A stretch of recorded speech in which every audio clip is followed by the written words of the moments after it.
অতএব গোবিন্দ বৃন্দাবন ছেড়ে কোথাও যায়। যিনি গেছে উনি তো ভগবান বিষ্ণুর অবতার ছিলেন। অর্থাৎ এই জন্মলীলাতে স্পষ্টীকরণ হয়ে যায় দেবকীনন্দন কৃষ্ণ যিনি চতুর্ভুজ স্বরূপ, ওখানেই বলে দিয়েছেন চতুর্ভুজম সন্ত গজার যুদায়ুধম শ্রীবৎস বক্ষম গরশোভি কৌস্তুভম পীতাম্বরম সান্দ্র পয়োধ সৌভগম। শ্রী ভগবান চতুর্ভুজ স্বরূপে দেবকী মায়ের গর্ভ থেকে প্রকট হয়েছিলেন। এ হলো ভগবান বিষ্ণু। আর যশোদা মায়ের এক পুত্র এক কন্যা হয়েছিল। পুত্র দ্বিভুজ মুরলীধারী ছিল আর কন্যা যোগমায়া ছিল। যখন দেবকী মাতা প্রার্থনা করেছিলেন চতুর্ভুজ থেকে দ্বিভুজ হয়ে যায়, সেই দ্বিভুজ বালককে নিয়ে যখন নন্দালয়ে রেখে দেয়, দুই কৃষ্ণ মিলে এক হয়ে গেছিল। ইনি অংশ, তিনি পূর্ণ ছিলেন। আর যখন অক্রুরজি নিয়ে গেলেন পূর্ণ ভগবান ব্রজেন্দ্র নন্দন থেকে গেলেন বৃন্দাবনে, যমুনাতে দর্শন দিলেন, আর অংশ চলে গেলেন কোথায় না মথুরায়। দেবকী নন্দন কৃষ্ণ চরিতামৃতে এই কারণে বর্ণিত আছে, কৃষ্ণ দেহে বিষ্ণু করে অসুর সংহারণ। শ্রীকৃষ্ণ কোন অসুরকে বধ করে নাই, তার অঙ্গে বিষ্ণু থেকে পুতনা থেকে অঘাসুর থেকে সবাইকে বধ করে দিয়েছে। তার কি কার্য আছে? আর কি চেলাচাটি কম আছে না কিছু তাকে মারতে হবে? অতএব অক্রুরজি নিয়ে চলে গেলেন মথুরায়, বহু লীলা সেখানে করলেন। ধরিকে উদ্ধার করলেন, সুদামা মালির প্রতি কৃপা করলেন, দ্রোণ দর্জির প্রতি কৃপা করলেন, ধনুষ ভঙ্গ করলেন। পরের দিন কি কুবলায়াকে উদ্ধার করলেন, কংসকে বধ করলেন, চারণ মুষ্টি কুট সর্পসরকে উদ্ধার করলেন, অগ্রসেনকে রাজা করালেন। আজ 3 দিন হয়ে গেল। বসুদেব দেবীকে মুক্ত করলেন। আজ নন্দ বাবা বলছেন, কিরে কানাই, সব কার্য তো পুরা হয়ে গেল, তুই বৃন্দাবন কবে যাবি? চল, বেরিয়ে পড়। কৃষ্ণ বলছেন, বাবা বাবা তুমি চলে যাও, সবাইকে নিয়ে বৃন্দাবনে ফিরে যাও, আমার কিছু কার্য বাকি আছে, আমি পুরা করে আসব। দেখো বাবা, বর্তমান উগ্রসেন মহারাজ নতুন নতুন রাজা হয়েছেন, রাজকার্য সম্পূর্ণ উনি চালাতে পারবেন না, বৃদ্ধ, এবং এখানকার পরিবেশ পরিস্থিতি এখনো ঠিক হয় নাই। আর দ্বিতীয়, আমি তো জানতাম না বসুদেব মাতা দেবকী আমার পিতা মাতা, আজ জানলাম এত বছর ধরে কারাগারে ছিল, আজ মুক্ত হলো। আমি যদি এই অবস্থায় ছেড়ে দিয়ে চলে যাই, বাবা তুমি বলো এদের দুর্দশা কি হবে? কিছুদিন থেকে এদের সান্ত্বনা দিয়ে আমি বৃন্দাবনে ফিরে আসবো। নন্দ বাবা বলছেন, কি বললি কানাই, তুই কি বললি? তুই যাবি না? আরে তুই যাবি না বলে যদি আমি বৃন্দাবনে জানতাম, লাখো যদি কংসের ডাক আসতো, আমি তোকে পাঠাতাম না। তুই বলে এসেছিস আমি কাল ফিরে যাব, 3 দিন পরে ফিরে আসবো। আমি কি জবাব দেবো, কি উত্তর দেবো রাজবাসীগণের কাছে? কি বলবো আমি? শ্রীকৃষ্ণ চিন্তা করে দেখেন কি পরিস্থিতি কি হতে পারে এই সময়। শ্রীকৃষ্ণ কি ধর্ম সংকটে পড়ে আছেন, না পারছেন যেতে, না পারছেন থাকতে। কৃষ্ণ স্বয়ং ভগবান, তার পরিস্থিতি ও সময়টা কি হতে পারে? একদিকে রাজা করিয়েছেন, কর্তব্যতা টানছে, একদিকে প্রেম টানছে, একদিকে অখণ্ড প্রেম টানছে, একদিকে কর্তব্য টানছে। উনি চিন্তা করলেন, প্রেম তো আমার শব্দের জন্য থাকবে, কিন্তু কর্তব্যতা যদি চলে যায় ও আর আসবে না। নন্দ বাবাকে বললেন, বাবা এক কাজ কর, আমি না ব্রজবাসীগণের জন্য প্রচুর পরিমাণে আভূষণ দিচ্ছি, তুমি এগুলি নিয়ে যাও, তাদেরকে বলবে সাজ সেজে শৃঙ্গার হয়ে থাকতে, আমি এদের দর্শন করব। বহু আভূষণ, মণি মাণিক্যময় আভূষণ গরুর গাড়ি বোঝাই করে দিয়ে দিলেন। নন্দ বাবা সমস্ত কিছু একবারে কাষ্ঠপুত্তলিকার মতো বসে আছে গরুর গাড়ির উপরে, কোনো শব্দ নেই। আর শ্রীকৃষ্ণের আজ্ঞায় অন্যান্য যারা ছিল তারা গরুর গাড়ি ভরে ভরে সব মণিমাণিক্যময় আভূষণ দিয়ে দিল। ব্রজবাসীগণ চলল ধীরে ধীরে। এদিকে তো ব্রজে আনন্দের ঠিকানা নেই, আজকে আসবে। ব্রজ গোপীগণ আদি সবাই মিলে, সমস্ত ব্রজবাসীগণ ব্রজগোপীগণ, কেউ ফুলের মালা, কেউ ফুল হাতে রেখেছে, কেউ চন্দন জল রেখেছে, কেউ অগুরু রেখেছে, কেউ কত প্রকার, কেউ মাখনের বাটি ধরে দাঁড়িয়ে আছে, দধি দুগ্ধ ঘৃত নবনী বিভিন্ন প্রকার সামগ্রী নিয়ে আছে। কানাই যখন আসবে না আমার বুকে চড়ে যাবে, ওই এভাবে না আমার বুকে আগে আসবে, সেভাবে না আমার কোলে আগে আসবে, আমি মাখন খাওয়াবো, কেউ ভাবে মালা পরিয়ে দেবো, কেউ বলে আমি আজকে আভূষণ দেবো, কেউ বলে টিকাটা আমি আগে লাগাবো। সবার মনের ভিতরে বিবিধ প্রকার লক্ষ কোটি ব্রজবাসী দাঁড়িয়ে আছে। কারণ ব্রজবাসীগণ জানে কানাই সবার মন রক্ষা করতে পারে। কেমন করে জানো? 5 বছর বয়সে যখন গোচারণে যাবে, গোপাষ্টমীতে গো পূজা হবে, নন্দ বাবার নবরক্ষ ধেনু, দবরে সমর শ্যামলী হলো এরা মুখ্য সামনে আছে। কানাই যখন ছোট, 5 বছর শিশু, ছোট। সান্ডল ঋষি বলেন গো পূজন করতে হবে, তবে তো চড়াতে পারবে। কানাই হাতে করে তুলে নিয়েছে কুমকুম চন্দন কেশর অক্ষর দুর্বা ধান্য প্রদীপ ধূপ দেওয়া সাজানো আছে, তুলে নিয়েছি, গো পূজন করবে। নন্দবাবা বলছেন কানাই এক কাজ কর, তুই খালি দবরে শ্যামলের মাথায় টিকা লাগিয়ে দে, আর বাকি সবাইকে আমি পূজন করে দেব। কানাই বলে না বাবা, সবাইকে আমি পুজো করবো। বলে কেন? সব গোমাতাগণ চিন্তা করছিল আমাদের গোপালের সামনে যে গাড়ি দুজন আছে না, তারাই গোপালের স্পর্শ পাবে, আমরা তো পাবো না, আমরা তো পেছন দিকে পড়ে আছি, আমাদের কাছে তো আসবে না। কানাই সবার ভাবনা জেনে বলছে না বাবা, সবাইকে পূজন আমি করব। আরে কি করে করবি? দেখো না বাবা আমি কেমন করে করি। যেমনই কানাই থালিটা উঠিয়ে নিয়েছে, লক্ষ লক্ষ লক্ষ ধেনু বাছুর সব শুয়ে পড়েছে, মাথা নিচের দিকে চলে এসছে। যত গাভী বাচ্চা তত কৃষ্ণ গোপাল হয়ে একসঙ্গে সবার মাথায় তিলক চন্দন লাগিয়ে দিয়েছে। ওই গোপাল নন্দ বাবা দেখে সবার মাথায় তিলক চন্দন। আরে নীলমণি, তুই এত তাড়াতাড়ি পুজো করলি কি করে? বাবা তোমার আশীর্বাদ আছে না, তাই আমি শুধু পুজো করে দিয়েছি। ক্ষণিকের মধ্যে সবাইকে পূজন করে ফেলেছে। ব্রজবাসীগণও জানে গোপাল যদি চায় তো সবার মন পূর্ণ করতে পারে, তাই আমার কোলে আগে আসবে, আমার কোলে আগে আসবে। দেখতে দেখতে সন্ধ্যার প্রায় দুপুর সময়, মধ্যাহ্ন সময়ে আসছে রথ। সবাই তো আনন্দের ঠিকানা নাই, ওই তো রথ আসছে। রথ বলতে নয়, গরু গাড়ি আসছে।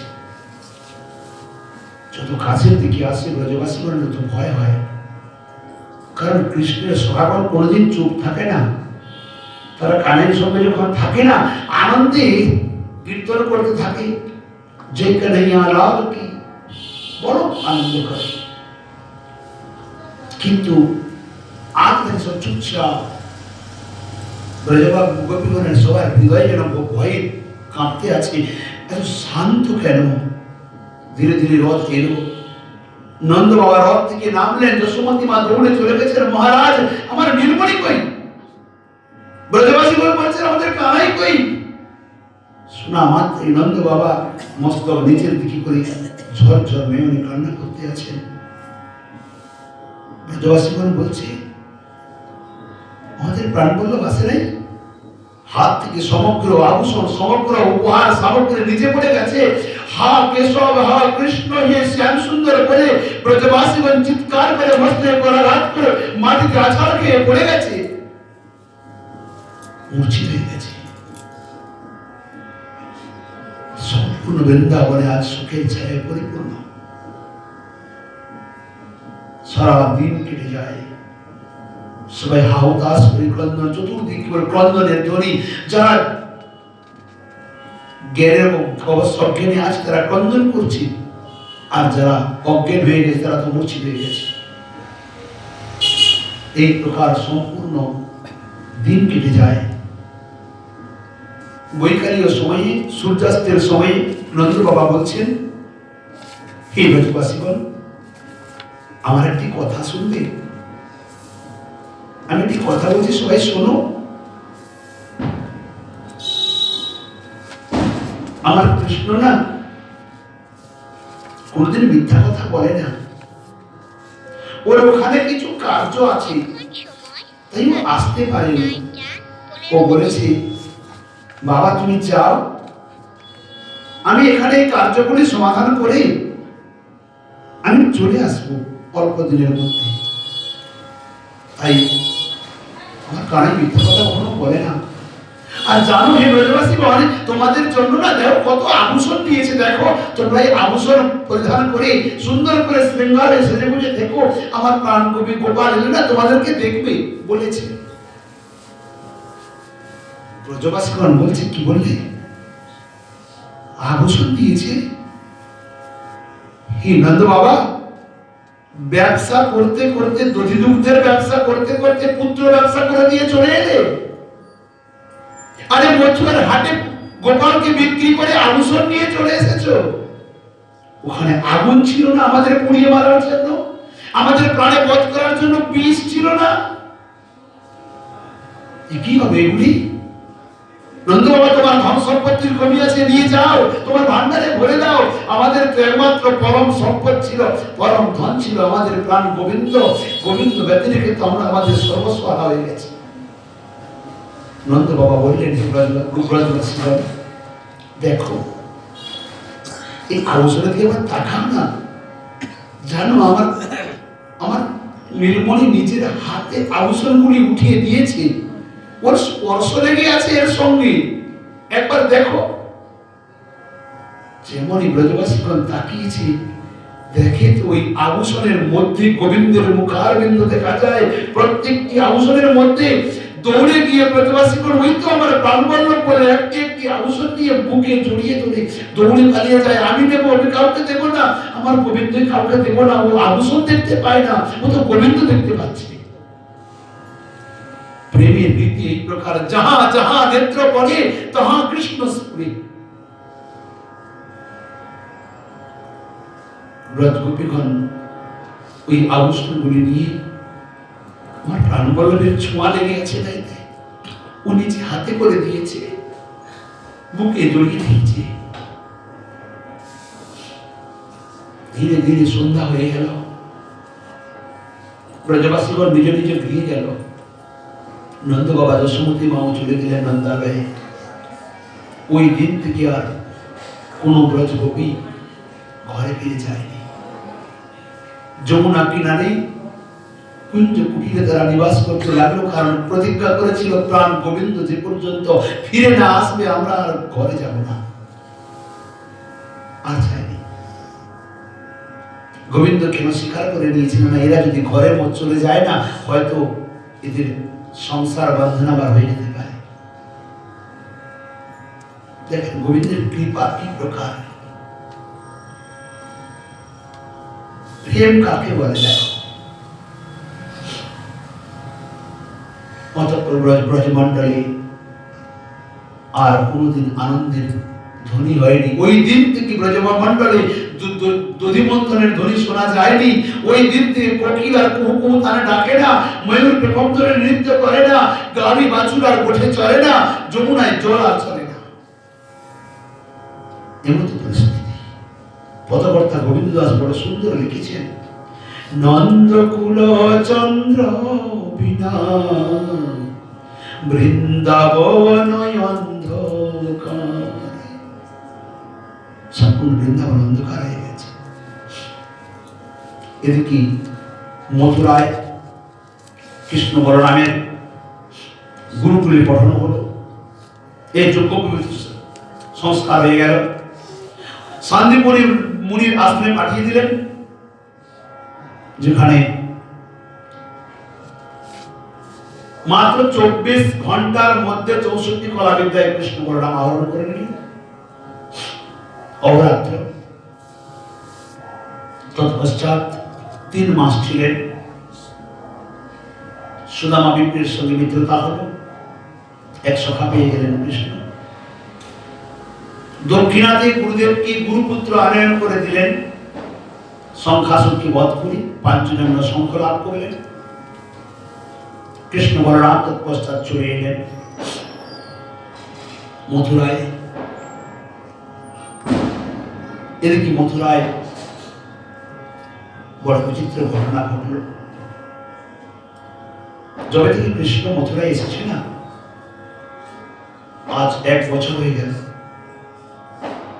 ঘরের থেকে বাইরে বেরোয় না, কারোর সঙ্গে ভালো কথা বলে না, চুপচাপ ঘরের ভেতরে থাকে, উদাস হয়ে থাকে।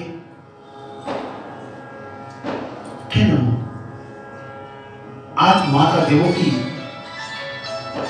সমাচার পেয়ে প্রভাতে প্রভাতে মিষ্টান্ন আদি স্বর্ণ থালায় ভোগ সামগ্রী সাজিয়ে নিয়ে যেমন কৃষ্ণের কক্ষের মধ্যে প্রবেশ করেছে, মাতা দেবকীকে দেখা মাত্র শ্রীকৃষ্ণ হাওয়া করে কেঁদে উঠেছে চিৎকার করে। মাতা দেবকী জিজ্ঞাসা করার সাহস করতে পারেননি, ফিরে এসেছেন, কারণ উনি তো জানেন ভগবান, তাই সাহস করতে পারেনি। ফিরে এসেছে, বসুদেব জি কি বলছেন, হে আর্যন, দেখো তো ব্যাপারটি কি, আমি যেমনই ভোজনের থালি নিয়ে প্রবেশ করি তো কৃষ্ণ আমাকে দেখা মাত্র উচ্চস্বরে ক্রন্দন করতে আছে, কি কারণে ক্রন্দন করছে একবার দেখো না। বসুদেব জি বলছেন, এ দেবকী, ছোটবেলা থেকে আমি লালন পালন করিনি, আমি কোলপিঠে করে মানুষ করিনি, কেমন খায়, কেমন চলে, কি চায়, কি প্রয়োজন, আমি তো কিছুই জানি না। আমি কি করব? এক কাজ করো, শ্রীকৃষ্ণের পরম প্রিয় সখা হলো উদ্ধবকে পাঠিয়ে দাও। এক মিত্র আরেক মিত্রের কাছে না মনের ব্যথা খুলে বলে, পাঠিয়ে দাও। চিন্তা করে দেখেন, যদি মাতা যশোমতী হতো, ও কি ফিরে আসতে পারত? দৌড়ে গিয়ে বুকে জড়িয়ে ধরে বলতো, বাবারে কি হয়েছে, তুই কেন কাঁদছিস? দেবকী মাতা সাহস করতে পারেনি, কারণ মাতা দেবকীর মনের মধ্যে ঈশ্বর জ্ঞান আছে, চোখে দেখেছে চতুর্ভুজ স্বরূপকে, তাই পারেনি। যশোমতী মেয়ের বিশুদ্ধ বাৎসল্য। এদিকে উদ্ধবজি গিয়ে পৌঁছলেন, দেখেন তো উদাস হয়ে বসে আছে, নয়ন থেকে জলধারা প্রবাহিত হয়। উদ্ধবজি বলছেন, সখা, মানে কিন্তু তুমি কান্না করছো কেন? কাঁদছো তুমি? জিজ্ঞাসা করা মাত্রই শ্রীকৃষ্ণ বলছেন, ऊधो मही ब्रज में स्मृति नाही, हंस सुता की सुंदर कलरव और कुंजन की छाई, एह मथुरा कंचन की नगरी मनुमुग्धा हिमाही, जब आवत वे सुख की जियो उपगत सुदिनाही। हे उद्धव, আমি বৃন্দাবন ভূমিকে ভুলতে পারি না। যশোমতী মায়ের বাবার স্নেহ, নন্দ বাবার দুলার, কিশোরী জীবন প্রেম, ব্রজের সুখাগণের পছন্দ প্রীতি, করকরণীনাথ নিপতিত পাবনী যমুনা, ময়ূরের নৃত্য, কোকিলের ডাক, পূজন, কালী বাছুরগণের অপার স্নেহ। হে উদ্ধবজি, আমি কিচ্ছু বলতে পারি না। ক্ষণে ক্ষণে যেন আমার সামনে এসে দাঁড়িয়ে থাকে গালি বাছুরগণ, আমাকে হাম্বা রূপে ডাকে, কি কানাই, এখন তুমি একবার বংশী বাজালে না? কখন ললিতা এসে বলে, রে নিষ্ঠুর নির্মম, এখনো কি তোর কর্তব্যতা সমাপ্ত হয়নি? ব্রজগুলি আমাদের ভুলে গেলে। কখন বিশাখা, তুঙ্গবিদ্যা, রঙ্গদেবী, সুদেবীক্ষা, এক সুখীগণ আসে, একজন বলে রে নিষ্ঠুর রে নির্মম, আমাদের কথা নাই ভুলে গেলে। কিশোরীজিকেও ভুলে গেলে, তার কোথাও মনে পড়ে না। মা যশোমতীকেও ভুলে গেলে, মনে পড়ে না। কাল আসবে বলে বলে তুমি গেছো, আর আজ পর্যন্ত তোমার কাল পুরা হলো না। আমি কি উত্তর দেব? জানো উদ্ধব, ক্ষণে ক্ষণে কিশোরীজিও রাধারানী এসে সামনে দাঁড়িয়ে যায়, চুপচাপ স্থির হয়ে মৌন হয়ে দেখতেই থাকে, যেন মনে হয় অন্তরে কত বিশাল ক্ষোভ আমার প্রতি। আবার কোথায় অন্তর্ধান হয়ে যায়। আমি কি করি উদ্ধব, আমি কি করি? আমি সহন করতে পারছি না। উদ্ধবজি শোনা মাত্রই বলছেন, খিলখিল করে হেসে বলছেন, হে কৃষ্ণ, কি নাটক অন্যদিকে রাখো, কাউকে বোঝাবে। আরে তুমি বলে নিরাকার নির্বিকার নির্গুণ পরম ব্রহ্ম, যে নির্গুণ পরম ব্রহ্মের আবার কান্না, আবার কার কথা মনে পড়ে, এই লোক হাসাইও না। উদ্ধবজি কথা শুনে শ্রীকৃষ্ণ বলছেন, আমার আমার এই বিরহ তোমাকে নাটক মনে হচ্ছে। উদ্ধবজি, আমি নাটক করা জানি না, এটাই বাস্তব। তুমি এক কাজ করবে ভাই, তুমি আমার হয়ে একবার বৃন্দাবনে যাবে। একবার বৃন্দাবনে গিয়ে যশোমতী মা, নন্দ বাবা, ব্রজবাসীগণ, ব্রজগোপীগণ, ব্রজের সখাগণ, আমার প্রাণাধিকা রাধাকে তুমি একবার দর্শন করে আসবে। একবার ওদেরকে উপদেশ দিয়ে এসো না। উদ্ধবজি বলছে, কি আমি যাবো বৃন্দাবন? আজ আমি বেদ বেদান্তের তত্ত্বকে নিরূপণ করবো, মূর্খ আমার ব্রজবাসী আমার ভাষাকে কি বুঝবে? কারণ উদ্ধবজি বৃষ্ণি বংশের মন্ত্রী, দেবগুরু বৃহস্পতির শিষ্য, শ্রীকৃষ্ণের পরম প্রিয় সখা। এই জন্য এখানে দিয়েছেন বৃষ্টি নাম প্রবল মন্ত্রী কৃষ্ণ দ্বৈত সখা, সাক্ষাৎ বৃহস্পতি শিষ্য উদ্ধব বুদ্ধিসুত্তম। বড় উত্তম বুদ্ধিমান ছিলেন উদ্ধবজি। শ্রীকৃষ্ণ বলছেন, তুমি একটিবার যাও না শ্রীমান, একটিবার যাও কথা মেনে। উদ্ধবজি বলছেন, দেখো যদি তোমার কথা মেনে আমি যাই না, এক রাত্রের বেশি আমি থাকবো না। শ্রীকৃষ্ণ বলছেন, এক রাত্রে আসবে কি কয় রাত্রে আসবে এ তো সময় তোমাকে বলবে, একটিবার যাও। উদ্ধবজি কথা মেনে বেরিয়ে পড়লেন। রথে আরো কৃষ্ণ বলছেন, উদ্ধব দাঁড়া দাঁড়া, তুমি যে যাচ্ছ না, কেউ তোমাকে কথাও বলবে না, জিজ্ঞাসাও করবে না। শোনো, এই বলে গলার বনমালাটি খুলে একটু উদ্ধবজির গলায় পরিয়ে দিলেন। যদ্যপি উদ্ধবজিকে দেখতে কৃষ্ণের মতোই। শ্রীকৃষ্ণ বলেন, উদ্ধব যাচ্ছ, খেয়াল রাখবে ব্রজবাসীগণ তোমাকে দেখে কৃষ্ণ বলে মনে না করে। কারণ বর্ণ বস্ত্র সবকিছু কৃষ্ণেরই, অঙ্গের বর্ণ কৃষ্ণের মতো, আর সমস্ত আভূষণ যাবতীয় বস্ত্র সব কৃষ্ণেরই, প্রসাদ বস্ত্র। বনমালাটি পরিয়ে দিলেন কেন? কৃষ্ণের অঙ্গবন্ধ বনমালায় লেগে আছে। কেবল কৃষ্ণের বনমালাই স্বতন্ত্র। কতগুলি জিনিস কৃষ্ণ স্বতন্ত্র আছে, যেমন মাথায় ময়ূর পাখা, আর কারণে মুরলী কেবল কৃষ্ণের, আর কারণে বনমালা কেবল গোবিন্দের, অন্য কারণে। এই মালাটি দিয়ে দিলেন, দিয়ে বললেন যাও। উদ্ধবজি চলছেন, মনে মনে ভাবছেন, সবার সঙ্গে সাক্ষাৎ করে সবাইকে ব্রহ্মতত্ত্ব উপদেশ দেব, সবাইকে ঠিক করে আসবো। আর এদিকে বৃন্দাবনের অবস্থা কি জানো? বড় বিচিত্র অবস্থা। উদ্ভট্ট সাগর গ্রন্থে বলছেন, শ্রীনাথ কুলমণ্ডল পশুকুলম সস্যায়ন স্পন্দতি, মুখা কোকিল সংহতি, শিশুকুলম নাব্যাকুলম নৃত্যতি, সর্বে তদ্বিরহীন হন্তরিতরাম গোবিন্দ জন্যম গতা, কিন্তি কা যমুনা কুলঙ্গনয়না নেত্রাম্বুবে বর্ধতি। সমস্ত ব্রজমণ্ডল গোকুল মণ্ডল শীর্ণ হয়ে শ্রীহীন হয়ে গেছে। শস্য জন্ম নেয় না, কোকিল ডাকে না, কোকো তানে, ময়ূর বিক্ষম ধরে নৃত্য করে না। যমুনার জল শুকিয়ে গেছে। যমুনায় জল নাই, কিন্তু দুকুল ঝাঁপিয়ে বইছে। বড় বিচিত্র কথা, যমুনায় জল নেই, কিন্তু যমুনা দুকুল ঝাঁপিয়ে বইছে। বলে কেন? না, ব্রজবাসীগণের যশোমতী মাতা, নন্দ বাবা সবার নয়নের জল যমুনাকে ডুবিয়ে নিয়ে চলছে। এ প্রকার পরিস্থিতি। আজ বৃন্দাবনের অবস্থা, কিয়ারে বাজাবি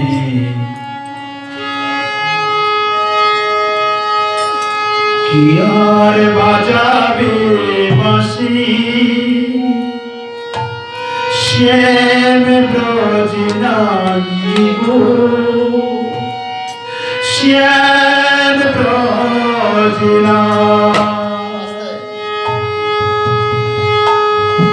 আর বাজাবে বাঁশি শ্যাম ব্রজনাই গো শ্যাম ব্রজনাই আর বাজাবে বাঁশি শ্যাম ব্রজনাই গো শ্যাম ব্রজনাই মন চোখে কানে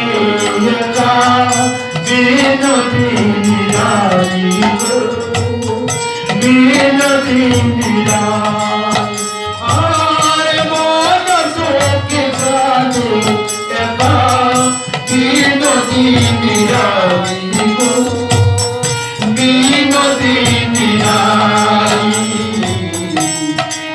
আয় বাজাবে বাঁশি শ্যাম ব্রজনাই গো শ্যাম ব্রজনাই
আজ ব্রজমণ্ডল শীর্ণ হয়ে গেছে। উদ্ধবজি ধীরে ধীরে রথ নিয়ে পৌঁছলেন। ব্রজের পরিস্থিতি কি জানো? সকাল থেকে সন্ধ্যা হয়ে যায়, ব্রজের সখাগণ সবাই মিলে গোচারণে চলে যায়। গাড়িগণ ঘাস খায় না, মথুরার দিকে তাকিয়ে পড়ে থাকে রাস্তার উপরে। সখাগণ আনন্দ করে নাচতেও পারে না, সকাল থেকে সন্ধ্যা হয়, সকাল পর সকাল গলা জড়িয়ে ধরে বলে, সকালে আজ কানাই এলো না, আজ আমার মিত্র এলো না। ঘরে গিয়ে নিজ নিজ মায়ের কোলে চলে যায়, মাকে জড়িয়ে ধরে কান্না করে বলে, মা আজ আমাদের মিত্র এলো না, আমাদের কানাই এলো না। প্রতিদিন 1 বৎসর হয়ে গেল।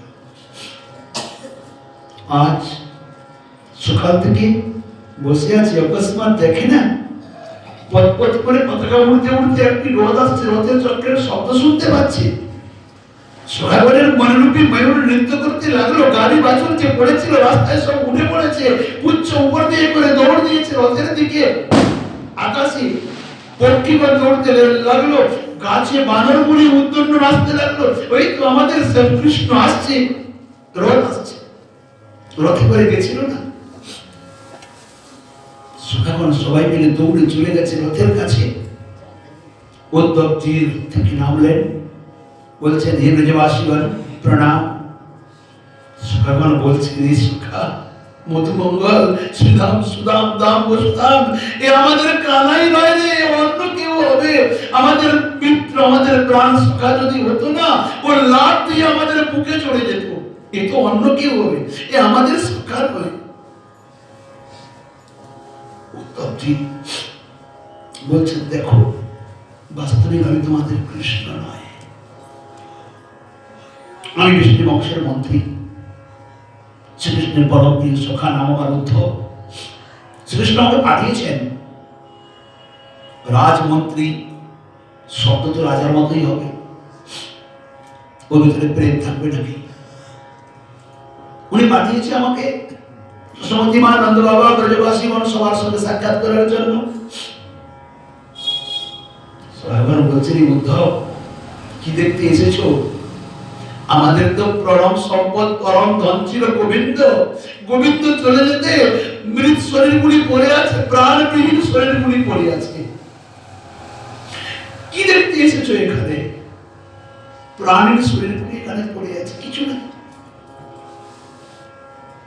তো সুমতি মায়ের পক্ষে যাবে, কাউকে জিজ্ঞাসা করতে হবে না। এই যে দেখছো না জলের স্রোত পড়েছে, এ কোনো নদী নয়, কোনো নালা নয়। নন্দ বাবা, যশোমতী মা, ব্রজগোপীগণ সবার নয়নের জল স্রোত পড়ে যমুনায় গিয়ে পড়েছে। যাও যাও যাও, এই জল ধরে ধরে চলে যাও, সোজা পৌঁছে যাবে নন্দ ভবনের সম্মুখে। আগে আগে ব্রজবাসী জন্য, পেছনে পেছনে অক্রূরজি চলছে, আর মনে মনে ভাবছি, এত বড় আকর্ষণ কিন্তু আমি কোনোদিন দেখিনি। কি এই প্রকার বিরহে কারো নয়নের বাড়ি প্রবাহিত হয়? উদ্ধবের প্রথম জ্ঞানের সিদ্ধি এখানে সমাপ্ত হলো। ধীরে ধীরে গেল।